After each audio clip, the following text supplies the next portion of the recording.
Prontinho, Mário, fica à vontade. Shabbat Shalom, bom dia.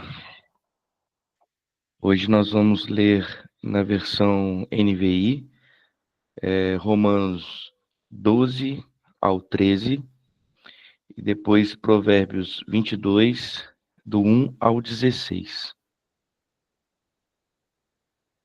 Portanto, irmãos, peço, pelas misericórdias de Deus, que ofereçam o corpo de vocês como sacrifício vivo, santo e agradável a Deus.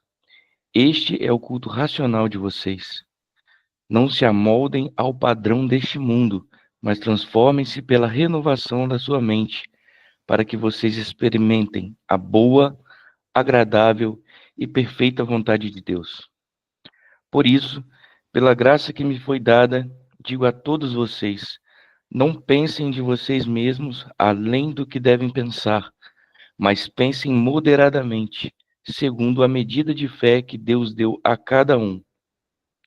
Como cada um de nós tem um corpo como muitos membros, e estes membros não têm todos a mesma função, assim em Cristo nós, que somos muitos, formamos um só corpo, e cada membro está ligado a todos os outros.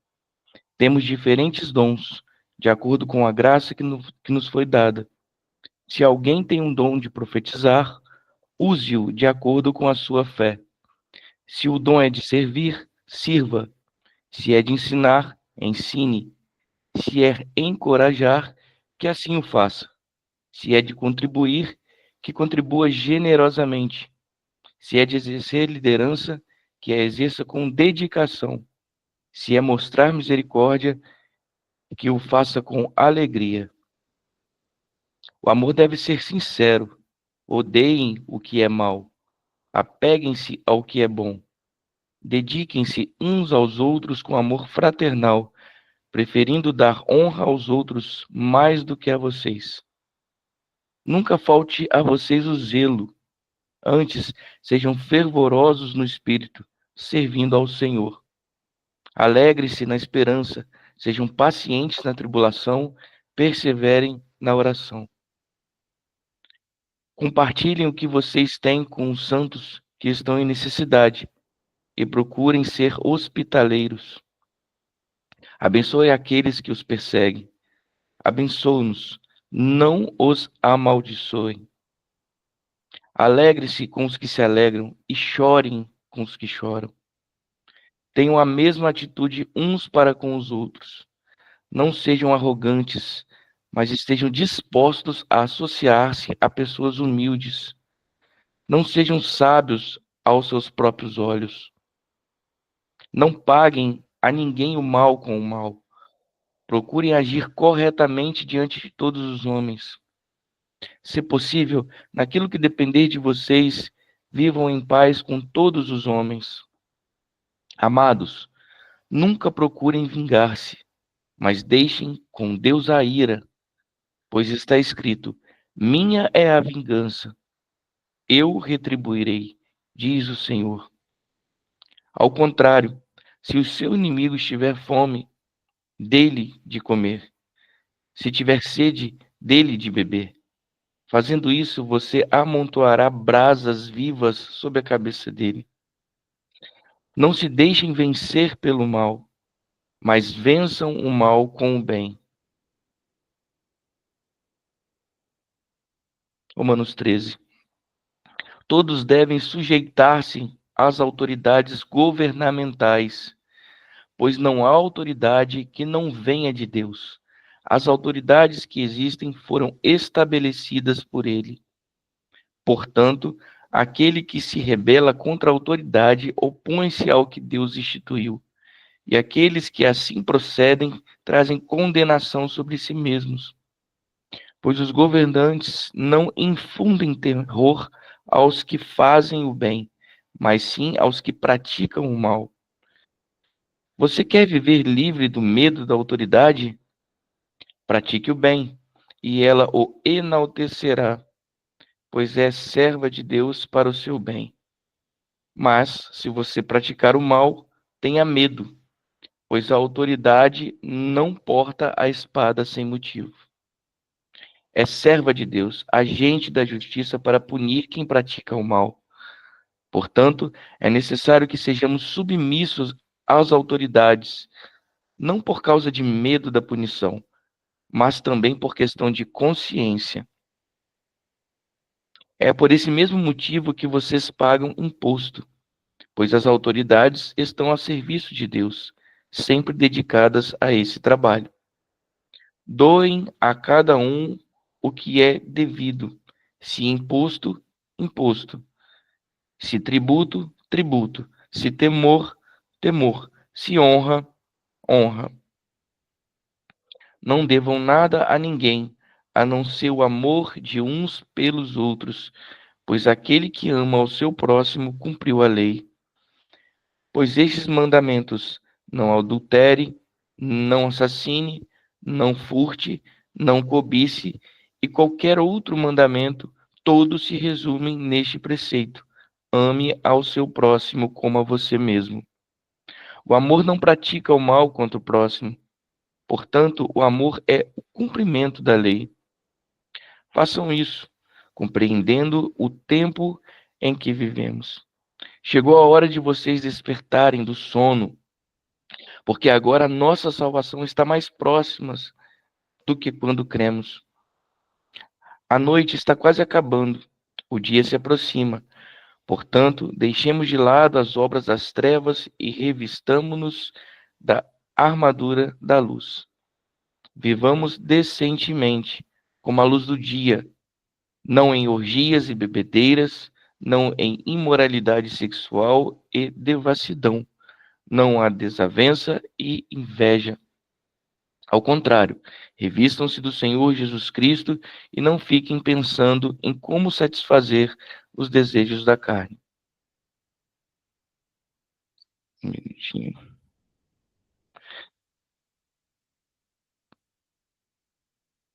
Provérbios 22.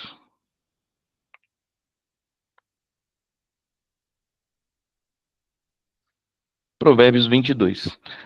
A boa reputação vale mais do que grandes riquezas.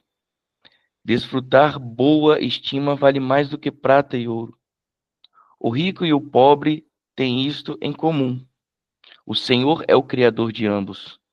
O prudente percebe o perigo e busca refúgio, mas os ingênuos seguem adiante e sofrem as consequências.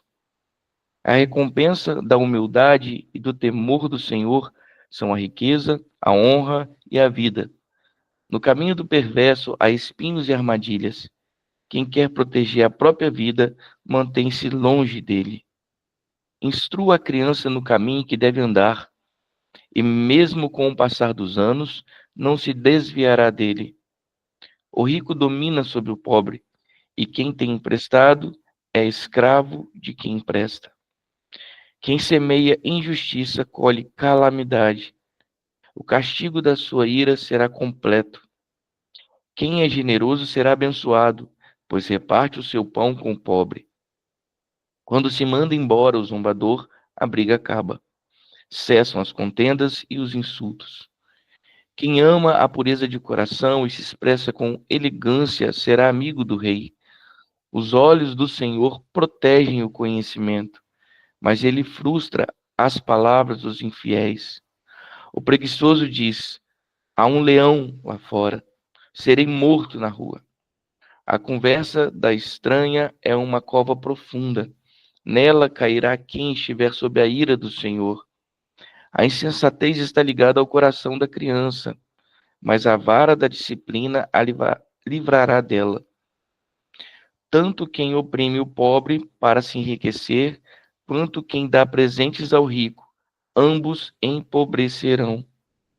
30 ditados dos sábios. Amém. Amém. Glória a Deus. Uau, gente. Que porção, hein? Meu Deus, que porção. O que é Romanos 11 e 12? E esse Provérbios também, gente. Cheio de chaves. Romanos 12 já começa, né? Com aquele versículo muito conhecido e poderosíssimo. Não vos conformeis com este mundo, mas transformai-vos pela renovação da vossa mente, para que experimenteis qual seja a boa, agradável e perfeita vontade de Deus. Aleluia. Esse termo conformar, aqui no grego, quando você vai olhar no original, no grego, ele é amoldar-se, assumir a forma, o comportamento, os valores desse mundo, né? Então, conformar aqui é justamente se amoldar, tomar a forma desse mundo, dos padrões desse mundo. E Paulo exorta e alerta para que nós não nos amoldemos aos padrões desse mundo, não venhamos nos conformar, nos amoldar, não venhamos assumir a forma dos padrões desse mundo, que é o quê? O sistema que afasta-te de Deus. Ele te afasta de Deus, esse sistema. Então, seguir o eterno é justamente andar contra a cultura desse mundo, que é uma cultura egoísta, é uma cultura injusta, é uma cultura mergulhada no pecado. Então, Yeshua nos ensina a ser sal e luz na terra, né?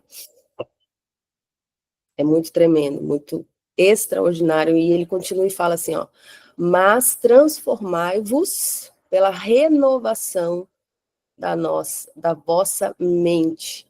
Esse termo aqui, transformai-vos, ele está no grego associado a mudar completamente a forma.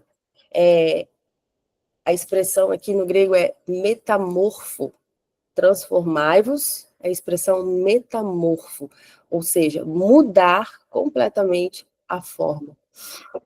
Então, é semelhante ao conceito do hebraico de techuvá, que quer dizer, techuvá no hebraico é arrependimento, transformação interior total.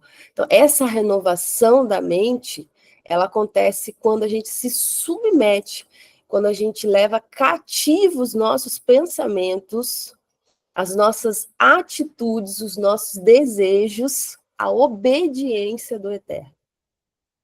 Aí a gente está experimentando essa transformação, essa renovação da nossa mente, que é uma transformação interior. É quando a gente deixa o Espírito Santo de Deus, Ruach HaKodesh, moldar as nossas convicções, mudar literalmente a nossa visão, a forma de nos comportar. À luz o quê? Da palavra de Deus e do ensino de Yeshua HaMashiach. E isso só vem, queridos, né, fazendo isso aqui que a gente está fazendo, buscando o Senhor, saindo da nossa zona de conforto, meditando na palavra, lendo, se expondo a ela, né? Então, é poderoso. E o propósito final, qual que é? É aí quando a gente entra na fase de experimentar a boa, são níveis, né? 3 níveis aqui, boa, agradável e perfeita vontade de Deus. Então, não é apenas uma renovação pessoal, mas é o que verdadeiramente nos conduz, nos leva a experimentar, discernir plenamente a vontade de Deus sobre as nossas vidas, né? Que tem 3 níveis poderosos: boa, agradável e perfeita. Então, é muito poderoso. Agora, quando Paulo vai falar isso, ele inicia o capítulo assim, né? Depois, ele vai dando algumas coisas práticas, porque é como se ele desenhasse, né? E uma das coisas que ele fala, que é muito interessante, eu até gostaria de citar mais, mas por causa do horário, eu vou destacar apenas uma aqui, quando ele vai falar aqui sobre a questão de como que a gente deve se portar com os nossos inimigos, né? Com aqueles que querem nos fazer mal, querem nos perseguem, falam mal da gente, enfim, né? Ele fala aqui em Romanos 12, 19, amados, nunca procurem vingar-se, mas deixem com Deus a ira, pois está escrito, a mim pertence a vingança, eu retribuirei, diz o Senhor. Então ele fala, ao contrário, né, em vez de se vingar, em vez de querer fazer e agir pela sua própria justiça, ele fala assim, ó, se o teu inimigo tiver fome, dá-lhe de comer. Se ele tiver sede, dá-lhe de beber. Fazendo isso, você amontoará brasas vivas na cabeça dele. E no final do 12 ele vai dizer assim, ó, não se deixem vencer pelo mal, mas vençam o mal com o bem. Então esse é o final, é o desfecho desse capítulo 12, né? Ele vai trazendo ali de forma prática o que é essa mudança interior, e ele fecha aqui com algo extraordinário, porque o comum do ser humano é o quê, né? Alguém faz alguma coisa contra você, você quer retribuir, né? Aquela coisa, bateu, levou, não é assim? E ele traz aqui um conceito totalmente diferente do conceito do mundão, né? E quando ele fala isso, que a vingança pertence a Deus, ele está citando Deuteronômio 32, 35. Ele está aqui reforçando, né, que a justiça final pertence ao Eterno.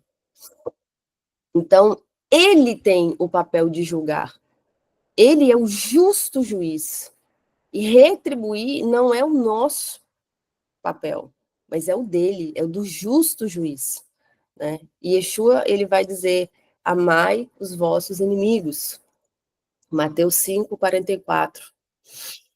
E aqui é uma atitude de bondade radical, né? É uma atitude de bondade que sai até do entendimento natural. E Provérbios 25, a gente vai ler, né? Está quase chegando. Provérbios 25 traz no 21, 22, ele traz aqui essa bondade radical, que até mesmo com os nossos adversários, né? Literalmente é algo que pode o quê? Levar os nossos inimigos ao arrependimento. Então, quando ele fala que quando você faz isso, né? O texto aqui, ó, certinho para a gente pegar aqui, ó. Se o teu inimigo tiver fome, dele de comer. Se ele tiver sede, dele de beber. Fazendo isso, ou seja, exercendo essa bondade radical, né? Uma bondade que transcende o natural, fazendo isso, você amontoará brasas vivas na cabeça dele. Então, esse amontoar brasas vivas na cabeça dele é você provocar um constrangimento e um convite, né, a uma mudança daquela pessoa através do bem, através de algo que muitas vezes ela não espera, né? Gente, Davi agiu muito assim, né, com Saul. Davi agiu muito assim com Saul. E muitas vezes, né, naqueles momentos em que Saul queria matar Davi, quando ele via a bondade de Davi com ele se constrangia, ele chorava em arrependimento, né? Então, o mal, ele é superado pelo bem. Esse é o padrão da cultura do reino. O mal é superado pelo bem. Então, o padrão do mundo é o quê? Pagar o mal com o mal, certo? Essa é a lógica do mundo. E Saul aqui, ele traz a cultura do reino, né? E a gente vê aqui próprio Yeshua, que vence, né, o mal com o bem, através ali da sua entrega, do perdão, da misericórdia, do ato extremo de generosidade que ele demonstra conosco, vencendo todo o pecado, né, com a sua entrega total, vencendo o mal com o bem. Então, a gente vê que o Senhor, ele é o justo juiz. Então, não busque se vingar, Não retribua. Quando alguém faz mal com você, não retribua com mal, retribua com bem. Deixa que o Senhor vai julgar. Deixa que o Senhor vai tratar. Interessante que no Provérbios, um dos versículos que não foi no versículo, no capítulo seguinte, do 13, vai falar ali que a autoridade, ela anda com a espada, e ela não anda com a espada à toa. Ela é serva do Senhor. Então, ele tem toda a autoridade. E quando ele tem que tratar, gente, ele trata. Então, deixe isso com ele é o justo juiz. Né? Não se preocupe, que aquilo que tiver que ser feito, ele vai fazer. Agora, a gente não pode entregar, né, para o Senhor com essa motivação de desejar que Deus faça, né, que Deus extermine os nossos inimigos. A gente entrega e o Senhor vai fazer aquilo que for justo aos seus olhos. Ele é o justo juiz. A palavra fala que a nossa justiça é como um trapo de imundícia. Sabe o que é trapo de imundícia? Essa expressão no hebraico, ela se refere a quando as mulheres ficavam menstruadas, né, quando foi escrito, no contexto aqui, quando foi escrito, na época que foi escrito, não tinha absorvente, né? Então as mulheres usavam ali um paninho, como se fosse um rolinho, assim, um paninho, para conter o fluxo menstrual, e aquilo ali era considerado um trapo de imundícia, né? Porque ali todo o fluido ali que a mulher liberava ali, aquilo ali era considerado impuro, né? Então ali era um trapo de imundícia. Outro trapo de imundícia também que tinha, né, que eles estão se referenciando aqui no contexto da época, os leprosos. Os leprosos, eles usavam aquele ataduras por causa das feridas, né, porque a lepra ia comendo a pele deles, então aquelas faixas, né, elas eram consideradas trapo de imundície, porque elas ficavam literalmente podres mesmo, né, com aquela pele ali em decomposição. Então, a palavra fala que a nossa justiça é como trapos de imundícia, não serve para nada. Mas o justo juiz, ele julga, né, como tem que julgar, e a gente precisa entregar para ele. A gente experimentar um nível, né, um padrão que não é desse mundo, mas é viver literalmente a cultura do céu. Não vos amoldeis à cultura desse mundo, mas transformai-vos a vossa mente transformai-vos, né, a vossa mente para que experimenteis a boa, agradável e perfeita vontade de Deus na sua vida. Amém? Glória a Deus. Aleluia. Tá, com você.